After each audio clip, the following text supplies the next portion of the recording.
ಇವತ್ತು 3 ದಿನಗಳ ಹೋರಾಟಕ್ಕೆ ನಮ್ಮ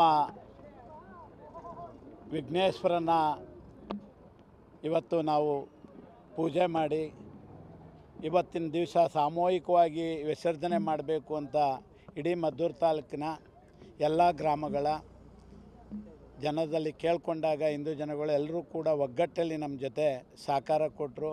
ಜಿಲ್ಲೆಯಾದ್ಯಂತ ಎಲ್ಲ ಜನರು ಕೂಡ ಒಗ್ಗಟ್ಟಿನಿಂದ ಜಾತ್ಯತೀತವಾಗಿ ಎಲ್ಲ ಪಕ್ಷದವರು ಕೂಡ ಕೈ ಜೋಡಿಸಿದರು. ಇವತ್ತು ಹಿಂದೂ ಧರ್ಮ ನಮ್ಮ ಧರ್ಮವನ್ನು ಉಳಿಸ್ಲಿಕ್ಕೆ ಏನು ನಮ್ಮ ಗಣಪತಿ ವಿಸರ್ಜನೆ ಮಾಡುವಾಗ ಎಷ್ಟು ಅವಮಾನ ಆಗಿತ್ತೋ ಅದನ್ನು ಯಶಸ್ವಿಪೂರ್ವಕವಾಗಿ ಇವತ್ತು ಅದಕ್ಕೆ ಗೌರವ ತರುವಂಥ ಕೆಲಸವನ್ನು ನಮ್ಮ ಇಡೀ ಹಿಂದೂ ಜನಾಂಗ ಇವತ್ತು ನಮ್ಮ ಜೊತೆ ಕೈ ಜೋಡಿಸಿ ಮಾಡಿದೆ.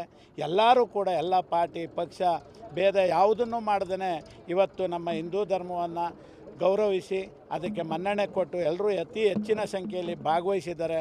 ಇಡೀ ನಮ್ಮ ಹಿಂದೂ ಕುಟುಂಬಕ್ಕೆ ನಾನು ಶರಣು ನಮಸ್ಕರಿಸುತ್ತೇನೆ ಅವರ ಪಾದಚರಣಕ್ಕೆ. ಮತ್ತು ಸರ್ಕಾರಿ ಇಲಾಖೆ ಎಲ್ಲ ಡಿಪಾರ್ಟ್ಮೆಂಟ್ನ ಎಲ್ಲ ಅಧಿಕಾರಿಗಳು ಕೂಡ ಸಹಕಾರ ಕೊಟ್ಟರು. ಮಾಧ್ಯಮದವರು ಕೂಡ ನಮಗೆ ಅಷ್ಟೇ ಒಂದು ಗೌರವನ ಕೊಟ್ಟು ಎಲ್ಲವನ್ನು ಪ್ರಚಾರ ಮಾಡಿದ್ದೀರಿ.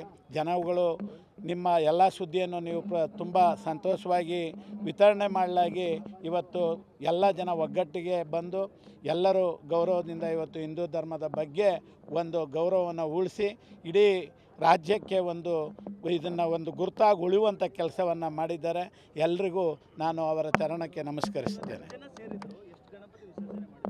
ಇವತ್ತು 28 ಗಣಪತಿಗಳದ್ದು ವಿಸ್ತರಣೆ ಮಾಡಬೇಕು ಅಂತೇಳಿ ನಾವು ಪ್ಲ್ಯಾನ್ ಮಾಡಿದ್ದು. ಅದರಲ್ಲಿ 2-3 ಬರಲಿಲ್ಲ, ಇನ್ನೆಲ್ಲವೂ ಕೂಡ ಬಂದಿದೆ.